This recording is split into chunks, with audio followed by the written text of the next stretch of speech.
વિશ્વ પર્યાવરણ દિવસની ઉજવણી અંતર્ગત વાવથરા જિલ્લા પોલીસ દ્વારા પર્યાવરણ સંરક્ષણનો સંદેશ આપતા વૃક્ષારોપણ કાર્યક્રમનું આયોજન કરવામાં આવ્યું હતું। વાવ પોલીસ સ્ટેશન ખાતે યોજાયેલા કાર્યક્રમ દરમિયાન 350થી વધુ રોપાઓનું વાવેતર કરવામાં આવ્યું હતું। કાર્યક્રમમાં જિલ્લા પોલીસ અધિક્ષક ચિંતન તેરૈયા અને નાયબ પોલીસ અધિક્ષક એસ.એમ. વાળોતરાની ઉપસ્થિતિમાં વૃક્ષારોપણ કરવામાં આવ્યું હતું। આ પ્રસંગે ડીવાયએસપી, પોલીસ ઇન્સ્પેક્ટર સહિત પોલીસ અધિકારીઓ અને કર્મચારીઓ હાજર રહ્યા હતા।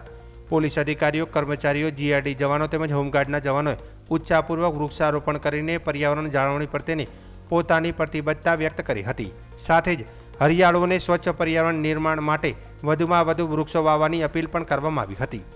જિલ્લા પોલીસ અધિક્ષક ચિંતન તેરૈયાએ જણાવ્યું હતું કે દરેક નાગરિકે વૃક્ષારોપણને જીવનનો એક અભિન્ન ભાગ બનાવવો જોઈએ। વૃક્ષો માત્ર પર્યાવરણનું સંતુલન જાળવવામાં જ નહીં પરંતુ માનવ જીવનના અસ્તિત્વ માટે અત્યંત મહત્વપૂર્ણ છે। તેમણે વૃક્ષોનું વાવેતર કર્યા બાદ તેનું યોગ્ય જતન અને સંવર્ધન કરવાની અપીલ કરી હતી। વિશ્વ પર્યાવરણ દિવસ નિમિત્તે યોજાયેલા કાર્યક્રમ દ્વારા પર્યાવરણ પ્રત્યે જાગૃતિ ફેલાવવાનો અને હરિયાળા ભવિષ્ય માટે સૌને પ્રેરિત કરવાનો પ્રયાસ કરવામાં આવ્યો હતો।